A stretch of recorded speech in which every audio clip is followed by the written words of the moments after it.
कोण कोण असं आहे की ज्यांना माझ्यासारखी या भाजीची आठवण येते आणि कोण कोण असं आहे की ज्यांना या भाजीची अजिबात आठवण नाही येत.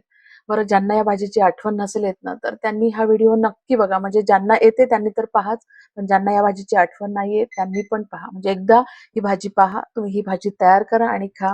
आणि तुम्हाला सांगते, तुम्ही सुद्धा माझ्यासारखे या भाजीच्या प्रेमात पडेल. बरं, त्यासाठी काय लागणार आहे आपल्याला? असे छान मस्त वांगे घ्यायचे, फ्रेश वांग्याला असे 4 भाग करायचे आणि ते पाण्यामध्ये ठेवून द्यायचे. नंतर आपल्याला कांदे लागणार आहे, टोमॅटो लागणार आहे, तेही असे मस्त कापून घ्यायचे. काही खडे मसाले आपल्याला लागणार आहे, आलं, लसूण, हिरवी मिरची, कोथिंबीरीच्या काड्या, नंतर कढीपत्ता थोडासा, शेंगदाणे, सुकं खोबरं, तीळ आणि थोडेसे खडे मसाले. तर हे सगळे भाजून घ्यायचे हलकासा सुगंध येईपर्यंत.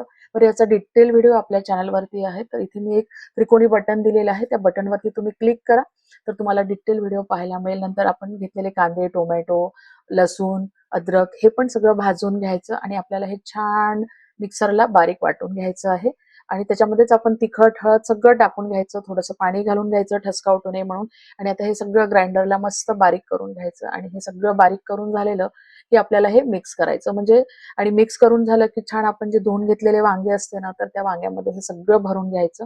सगळं भरून घेतलं की नंतर वांग्याची भाजी फोडणीला घ्यायची. काही असे सिक्रेट इन्ग्रेडियंट आपण त्याच्यामध्ये टाकलेले की ज्यामुळे या भाजीची लज्जत वाढते. तर त्यासाठी तुम्हाला व्हिडिओ जो आहे तो डिटेल बघावा लागेल. सगळे मेजरमेंट तिथे दिलेले आहे. छान हा तयार केलेला मसाला वांग्यामध्ये भरायचा, ग्रेव्ही तयार करायची आणि त्याच्यामध्ये हे वांगे मस्त सोडून द्यायचे. सुपर टेस्टी ही भाजी तयार होते, अगदी झटपट तयार होते.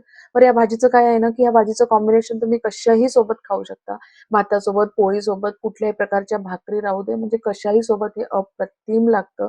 तुमच्याकडे पाहुणे येत असेल तर पाहुण्यासाठी पण हा मस्त चमचमीत प्रकार तुम्ही करू शकता, किंवा घरी आवडत असेल तर एकदा हा प्रकार तुम्ही बनवू शकता. अगदी अप्रतिम चव याची तयार होते. इथे आपण सगळी प्रोसिजर जी आहे ती स्टेप बाय स्टेप सांगितलेली आहे. त्याच्यामुळे ही भाजी जी आहे ना, करायला वेळ पण फार कमी लागतो आणि एक्झॅक्ट अशी प्रॉपर तुम्ही अगदी एकाच कढईमध्ये किंवा एकाच भांड्यामध्ये ही भाजी तयार करू शकता. त्याच्यामुळे इथे तुमचा वेळ पण वाचतो आणि तुमचे भांडे पण जास्त पडत नाही. तर अशी ही अप्रतिम चवीची भाजी तुम्ही नक्की ट्राय करा आणि आवडली तर लाईक शेअर करायला विसरू नका. धन्यवाद.